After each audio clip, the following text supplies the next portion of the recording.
All right. Thanks for tuning into Limitless Learning, where we talk about all things the future of education. And right now, we've got an excited guest named Ron McDaniel, who's the founder of Outstanda and has developed a bunch of learning tools that are really pushing forward not only the personalization of learning, but also the motivation for students. So thanks for joining us, Ron. How you doing today? I'm doing well then, Dominic. Thanks for having me. Great. Yeah. Super excited for this conversation. Now, I'd love to hear you talk a little bit more about what inspired you to start developing these tools. Sure. The biggest thing is my background is a software engineer, but even from my own experience in high school, I've always been extremely interested in education. And so my degree is not in education, but I've stayed involved in education all my life. We homeschool our kids most of the time. I've taught at the college level. I've taught English as a language in the US. My wife is a Mhm. public school teacher, and I'm president of two charter school boards with over 1,000 students, four campuses, where we're working a lot with inner city kids who are dropout or at risk of dropout. So it's about getting them their degrees and things. So do a lot of different things in education, and a lot of the tools I build are based on conversations I have with my wife, for example, about how she has trouble managing a classroom, or things I see as a board member where I don't have access to data that I want until the end Yeah, of the year when it's too late to fix anything. But a lot of what the stuff you'll see right now is just how do I get data quicker so I can get better results with our kids? excellent. Yeah, can you tell us a little bit more about the importance of having that data and how that might go into, yeah, what are some of the things that data impacts? Sure. I mean, there's a ton of data in schools right now. I mean, and it's a good thing, and they're trying to do the right thing. But Mhm. because it's fundamentally usually one large standardized test that happens in the second half of the year, and it Mhm. takes weeks to get the data back, it's the end of the year and sometimes even into the summer before we realize we weren't doing as well as we thought we were doing. And Mhm. yes, there are pre-tests we do to kind of measure things, and you target bubble kids that are close to the line and things like that. But there's Mhm. just too much emphasis put on one or two big things and not Yeah, enough steady measurement each week to know where students really are at, because grades aren't real. The teachers, it's really up to a teacher how they grade, and rarely does a right, grade mean that much. It's really right. about how these standardized measurements happen across a larger scale of people. So, Mhm. Brilliant, yeah.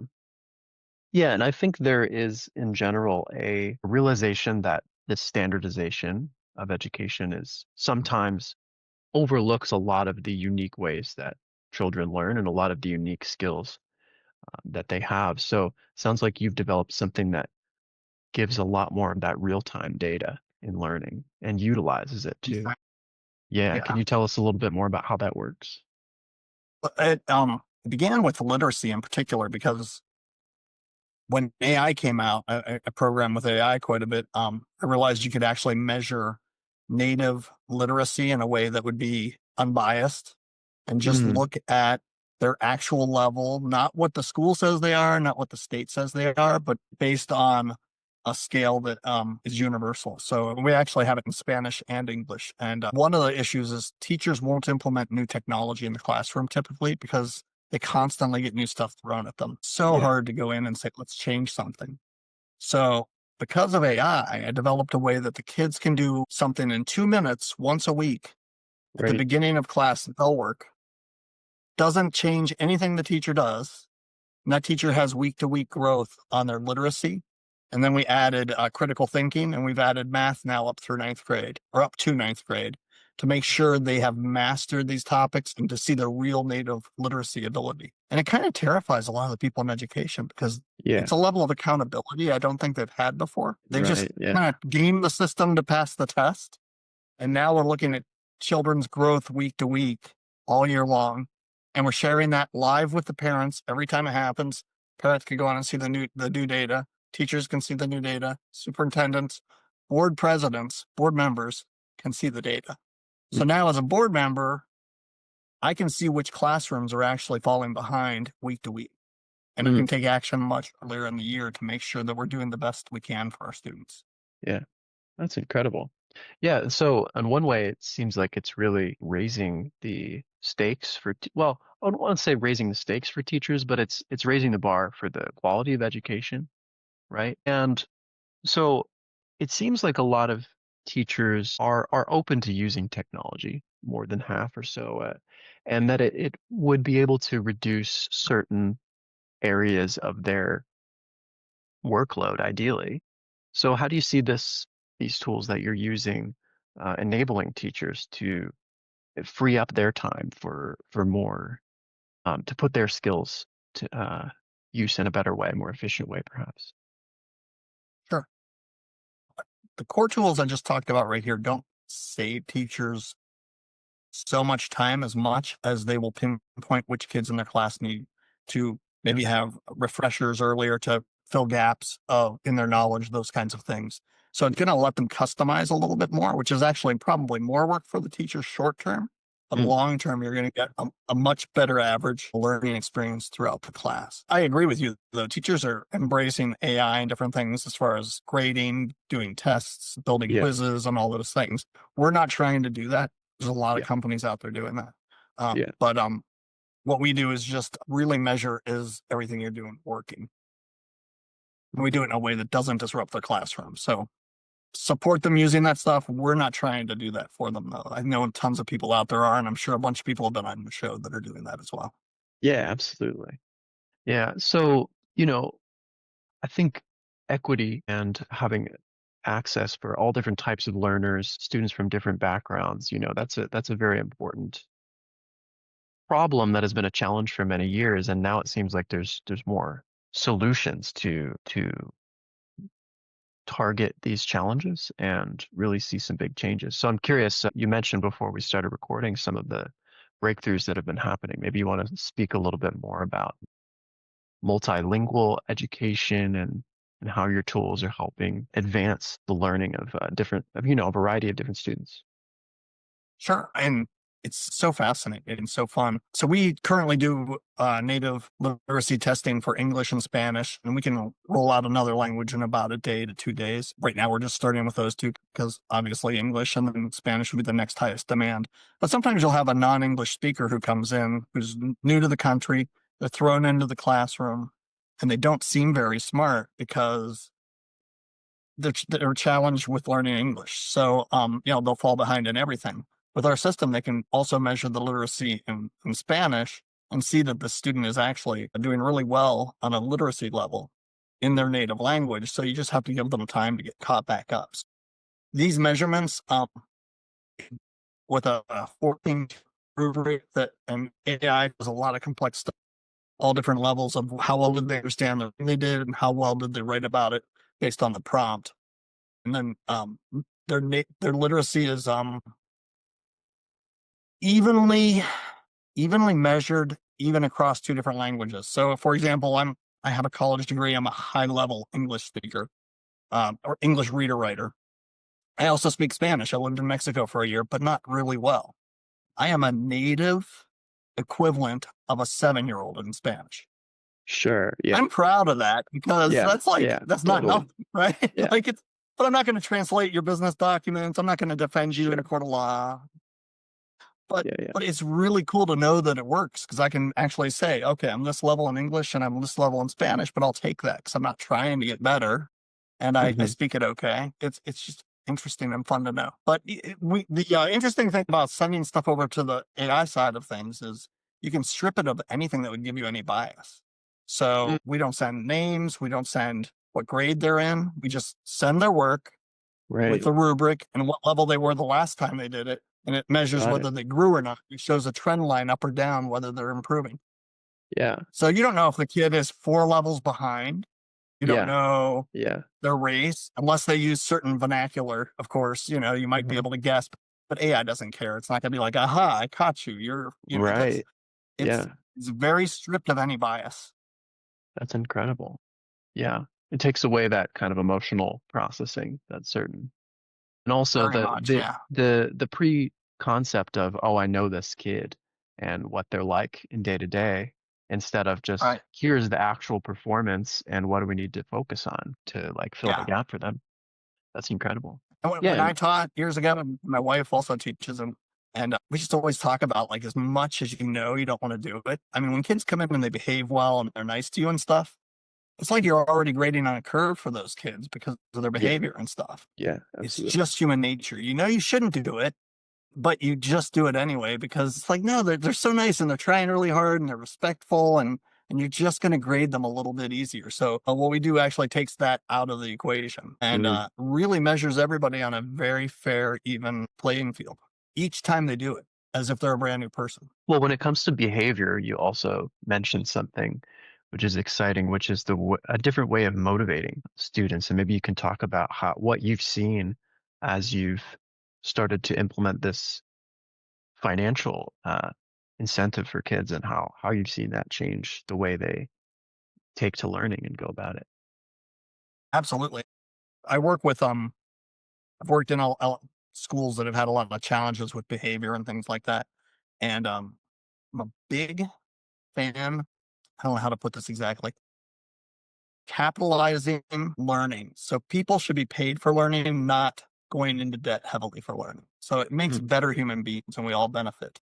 So what we've done is started financially rewarding students for success. So we have a mastery program. This is 2025 we're recording this. Right now it Mhm. is not up because pulled it off and we're going to refine a few things, but just last summer we were doing that still and we'll do it next year again.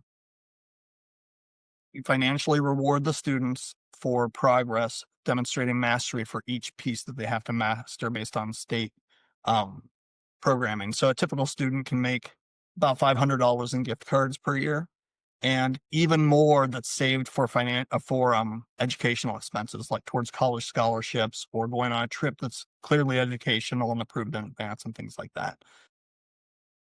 Students just take to this so well, especially I'll give you a great example. The very first time I did this was three summers ago, and we didn't have all the software set up. So we didn't have gift card systems set up or anything. So I went in with a wad of cash in my pocket into a There you school in go. the summer. I got these summer school kids that were like kind of problem kids back for the summer.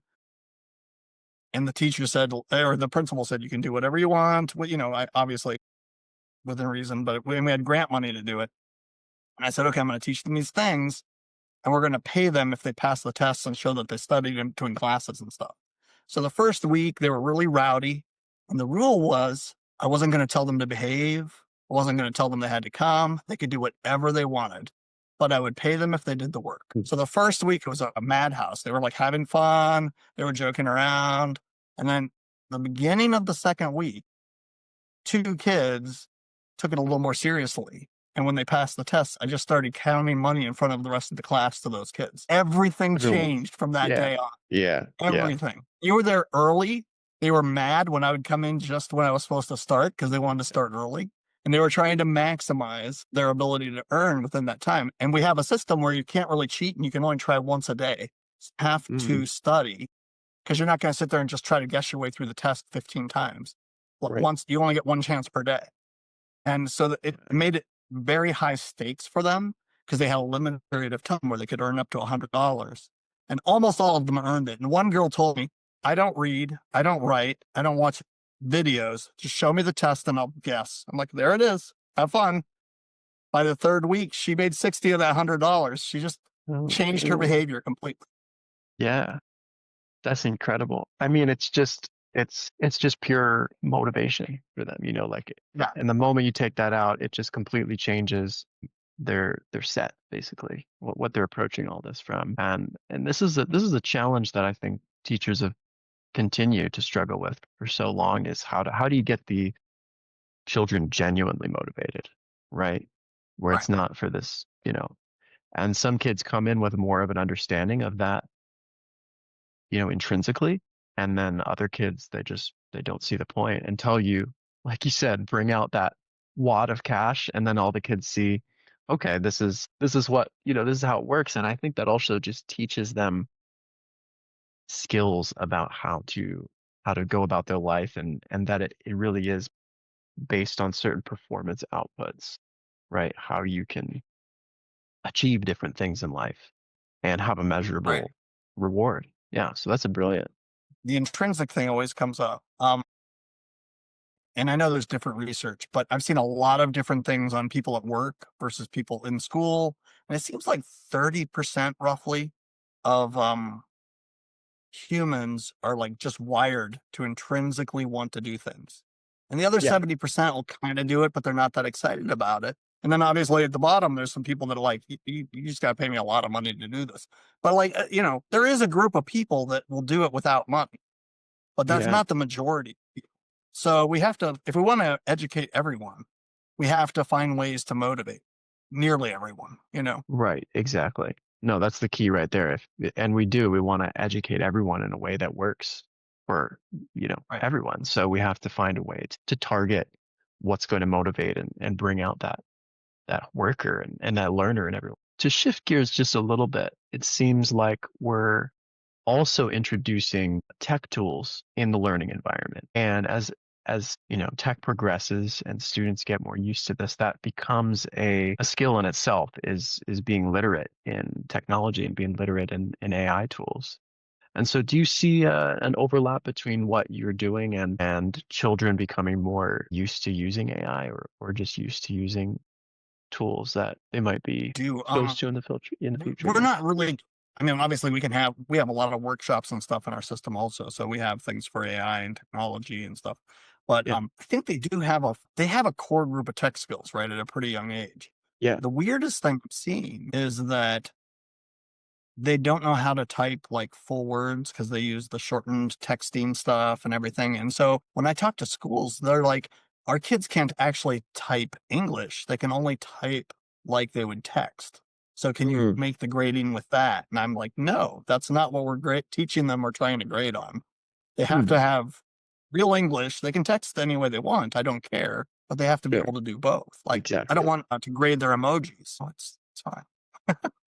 Wait, so they're actually teaching you to grade on different curve of how they're Yeah. texting? Schools are trying to meet the kids where they're at and give them credit for things, but a lot of times they're giving them credit for badly misspelled words, shortenings, and all the stuff. Because it's like, well, that's Mm, how our kids communicate now. And I'm like, that's fine. No one's trying to not have. I do it in my phone. I'm sure you shorten hmm things. hmm But you have to have both skills, right? You can't just Yeah, say that's good enough because you're never going to write a letter or have right. to read. Well, you have to have An both. essay, research paper, make a clear argument. Like these are skills that I think we really need to emphasize as unique skills, right? Like Right. not just communicating how they'll do it every day, but have the potential to tap into these other, you know, more ambitious skills. Right. And I'm sorry, I don't think it exactly went to your question, but I just think it's one of those interesting things. They have these tech skills, but they're messing up kind of their classical skills of being able to write a full sentence. Yeah. Yeah. So then it seems like we actually need to backtrack a little bit because kids will become very tech literate very, very quickly. And we need to focus on the harder skills that they can then use tech to amplify, or then, Right. maybe they'll be used to AI improving the way they learn those skills, but still they need to practice those really hard skills. So, I think one of the tech things that's so tricky is how do you not let AI do all their work for them? So we have like a design studio, which is not available this month in our program, but will be available sometime this month or this year, where they have to build their presentation. And the way it's built is in small pieces that are all assembled. So you can't mm, just take a document and dump it yeah, in. You have to build yeah, like piece by piece. And a lot of it's only with live audio that they speak, and you can't upload anything.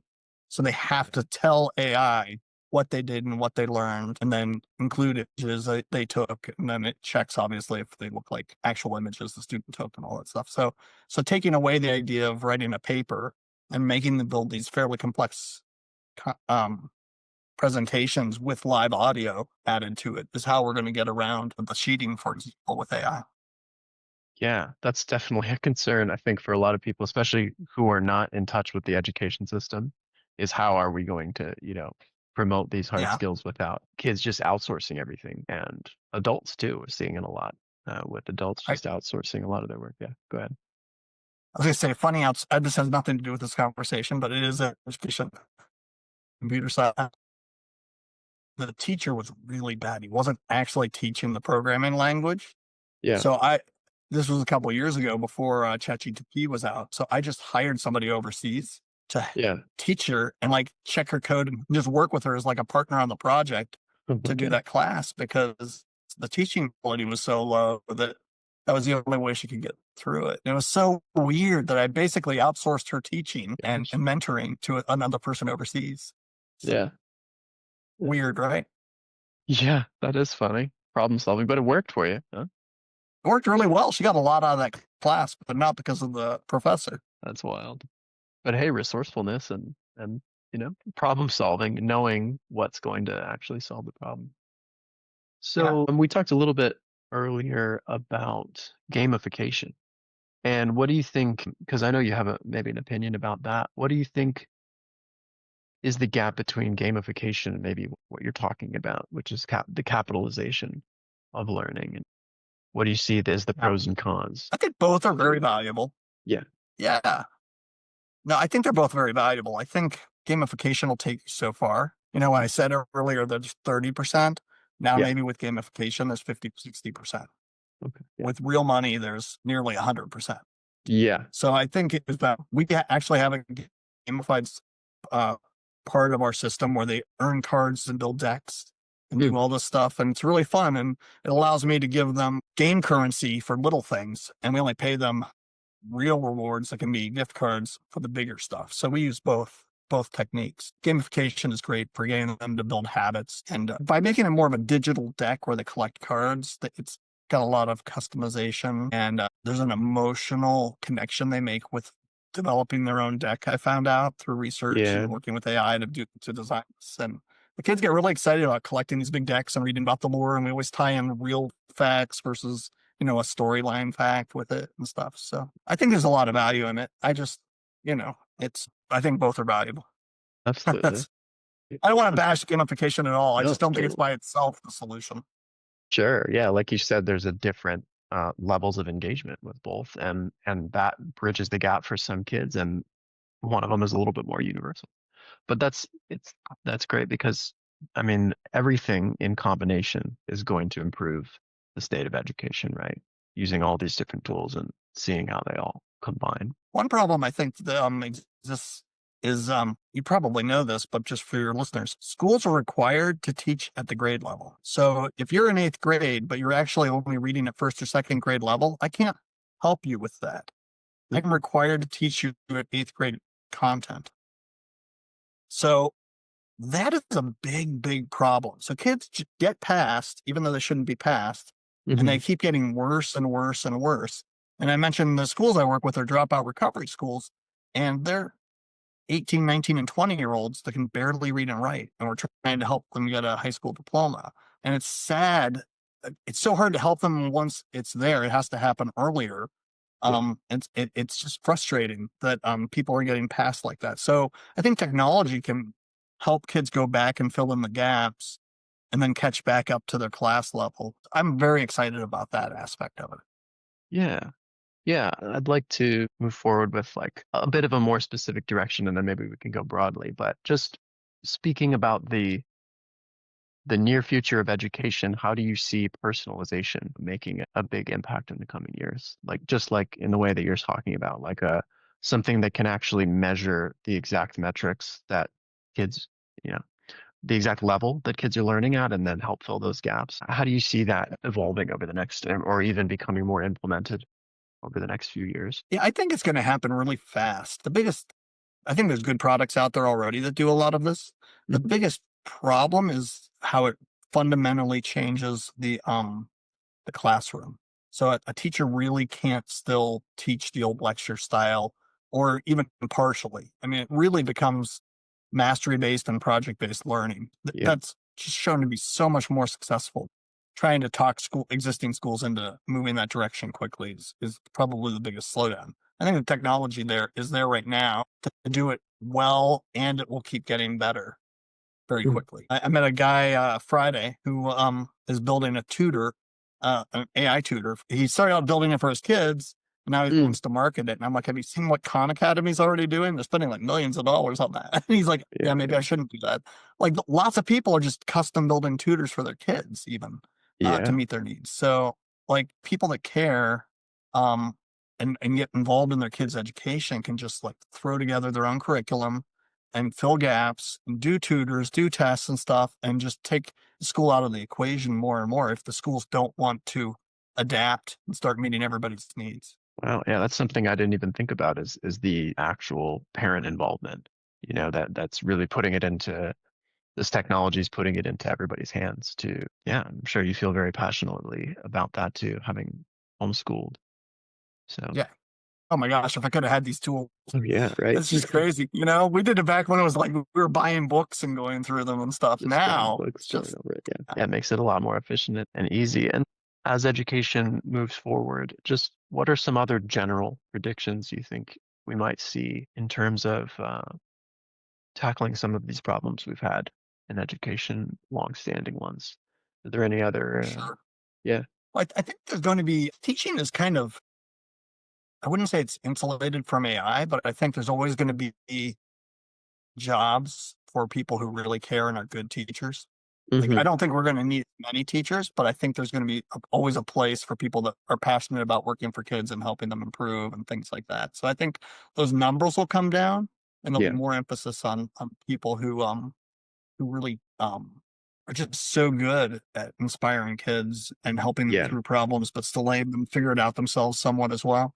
So that's one big thing I think that'll happen. And I'm happy that there's still going to be that role. I mean, I don't think just because we have humanoid robots that kids are going to want robots walking around them. You know what I mean? yeah, At least the younger kids.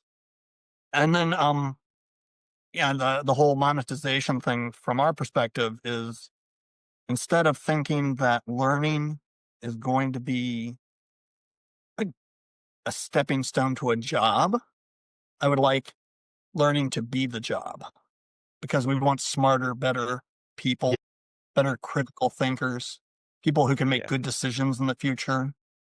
Um, just get, even if you're in a trade skill where you say, well, I don't really need to have a college education. Well, it doesn't hurt you. Like you can think more broadly and like be well read and yeah, and still do a trade. I love to work on stuff. I do woodworking. I just yeah, re-roofed my shed, even though I'm like a software engineer, you know what I mean? Like, cause I like both exactly. things.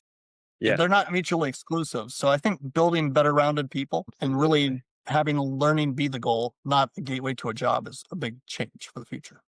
Yeah, what a world that would be, where we all just, where we all have access to learning and becoming as well-rounded as we can be, and also having our career, our skills that we're best at. And yeah, that Yeah. would be just an incredible reality for us to live in, and hopefully one we're moving towards quite rapidly. Hopefully, like it's going to be Yeah. fits and starts, right? Sure, yeah, yeah. So if we're to zoom ahead, say about 12 months with you and the Outstanda projects and the integration and everything you're doing, what would you see as a massive win for what you're working on in One a of the things year's we've time? stepped back, the reason we've stepped back and pulled some things off of our the market right now is it's very hard for us to go in and work with one classroom or two classrooms in a school system that otherwise is traditional. So Yeah. over this next 12 months, we're launching our own schools so we don't have to go through those hoops anymore. And we can actually have students from all over the country in it, and they can earn thousands of dollars a year in our school from learning. So that's the goal. In 12 Oh, months, our school will be open, and tons of kids will be everywhere earning money to learn. incredible. And so this would be an online platform. So It the would be center. a hybrid platform where it'd mostly Uh-huh. be online, but we're looking at ways to do like micro classrooms. So if there's 10 or 12 people in a community that want to get together regularly, we would fund that little micro classroom, that kind of thing. So yeah, it would kind of give you the best of both worlds where you can work 12 months out of the year wherever you are, but also Mm, still get together and do projects and things like that. We're very project and mastery oriented. So it's not people up in front teaching. amazing. So if there was one challenge you would foresee in that process, that if you had a magic tool and you could just solve that rapidly, what would be one of those bigger challenges you foresee in that process? Well, money is always an issue, right? But the bigger problem for us is the fact that every state has their own set of rules. Yeah. So, for example, Ohio has 120 credit hours that they will pay for in a college while you're still in high school, which means you can get a free bachelor's degree if you skip high school and just go to college. Oh, Our school is going to require a bachelor's degree to graduate from high school. But I can only do that in Ohio. I can't do that in other states because everybody's different. can you repeat? Can you say more about that? I think I'm not fully understanding. So in Ohio, at the age of 14 or 15, a kid can start full time college and it will be paid for from the state. I see. And at 18, 19, or 20, they can still be in high school technically, but have never taken any high school classes. They get a bachelor's degree instead, and that counts as their high school diploma as well. So Oh, we'll I take see. 14-year-olds and get them through college by 18 or 19 and give them their high school degree when they get awarded their bachelor's degree. And we'll pay them while we do it. Incredible. That is something. And I don't know why more states don't have that. And honestly, in Ohio, nobody knows about it. People frequently will do an associate's degree because they know that exists, but they don't understand that there's 120 credit hours. You can do a full bachelor's degree. In my daughter's case, we did it. We paid for the last 2 classes to get her minor because we Right. went over that 120. But okay, so we paid for 2 classes and she got a free bachelor's degree, How did you go And that's about not doing? charity. That's not money that the state had to pay extra. That just came out of the normal educational budget. That Hmm. wasn't extra money whatsoever. Hmm. So you made sure she was getting these college level credit hours, and then she was able to get this bachelor's basically at the Yeah, time she just that she was went to graduating. campus like anybody, but she did it at 14. Wow. And it's Incredible. way easier than you think. I mean, Yeah. you can't go to Harvard unless you're a genius, but you can go to State College, things like Yeah. that. Like you can go to Ohio State University at the age of 12 in Ohio for free. That's a good school. Yeah. Cool. Really You just have to be able to get prepared. in. You have to do Yeah, your of work, course. but Yeah. Yeah, but just thinking with that kind of mindset, and that just opens up so much more time and potential for these young, bright people to use their young, bright years to move further into, move a lot further into whatever they're focusing on and even get masters yeah, or, just further develop yeah, themselves whatever very they want. rapidly. It's so that to answer your question, I would just like those laws, those rules standardized across every state would be nice. Because our biggest challenge is trying to figure out how to do this in 50 different states with 50 different sets of rules. Yeah. And when it comes to funding, it seems like you guys have been able to achieve that pretty well with so far with what you've been doing. I mean, you can always use some funding, right? I tend to take everything I have and put it back into development and stuff like that. The Mhm. reason we're really launching our own schools is it will give us access to more funding instead of asking people for a small piece of the total budget for the kids. We're going to become the whole budget for the kids and provide all the Mhm. services. So that will improve things quite a bit. We'll have more resources at that point. Yeah. Incredible.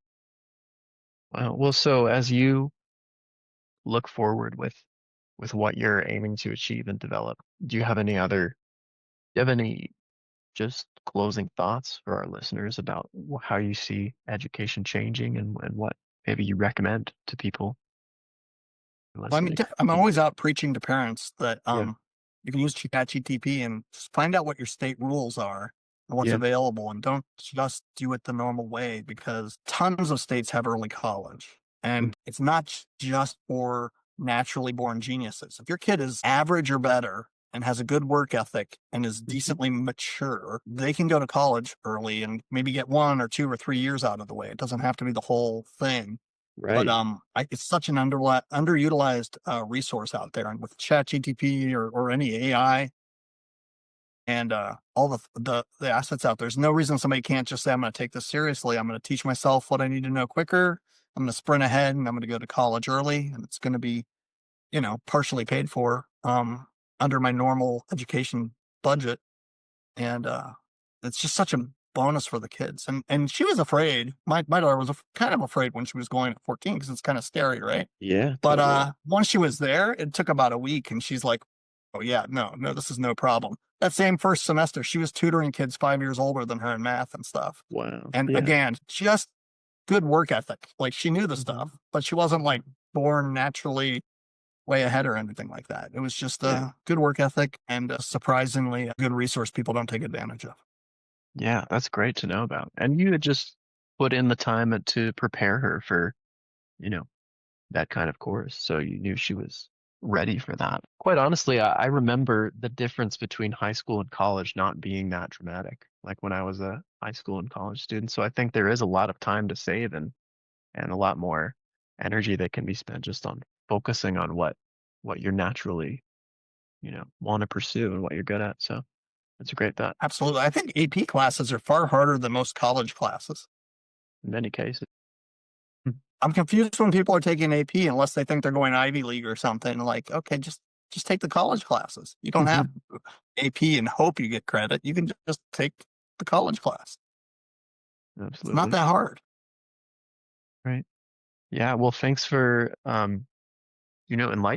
enlightening the listeners on that path. I think a lot of people don't realize, and it's just more motivation to look into what is unique about each state that you're in and see if that's something.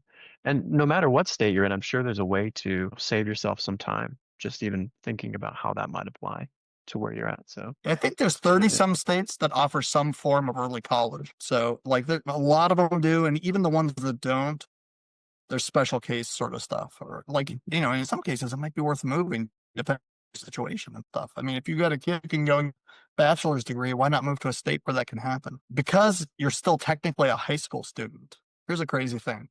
If you move from out of state to in state as an adult, you have to pay out of state tuition. Mm. But if you haven't graduated from high school yet and you move to a state that has early college, the moment you arrive and enroll in high school or middle school, you count as in state and you get free college. So you could literally be 17 and a half, not graduating from high school, but almost move to another state and then just go to college for free for at least a year or two.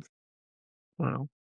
And as long as you have the scores and the grades that these colleges will accept you at that early age. That's fascinating. Yeah. Yeah. I mean, they're usually state colleges you have to go to. So Yeah. they're medium difficulty. They're not, and you can do it in a trade school, a state sort of trade college and stuff. Also, Mhm. you can do it. So you don't have to be going to the hardest schools. You can go to Yeah. the Brilliant. kind of starter community schools that are state sponsored sometimes. I'm sorry, I told you in the beginning I could talk about this stuff all day. That's great. We might have to do a second episode. Awesome, Ron. Well, do you have any other closing thoughts or insights that you'd like to share? No, I mean, I hope people will visit outstanda.org. It's changing all the Mhm. time. We're adding stuff to it all the time. It's a nonprofit. It is Mhm. free to use. We ask for a donation if people want to check their kids more frequently because of the AI costs, Mhm. associated with it. But it's just a one-time, lifetime thing. And then once our school opens, of course, that's free. Like it's just you enroll in our school just like you would any city school. So, reach out to me. I'm easy to find, and I'm happy Yeah. to answer questions. Yeah. Connect with Ron on LinkedIn and check out Outstanda and see what they're doing and see if it might apply to you. And yeah, I really thanks. appreciate it. I'm looking forward to seeing more episodes from you. I think, yeah, I think you're gonna like who we've had on so far and who's coming on in the future. And we're really just building this network of people who are passionate about education and have a lot of insight to share with each other. So it's been really Yeah. exciting. Awesome. Well, thanks a lot, Thank you. Ron, and thanks for all your not sharing your knowledge and all of your in-depth insight into the education system and how it's changing. It's really been Anytime. great. I appreciate it. Yeah. You have a Awesome. great day. Yeah.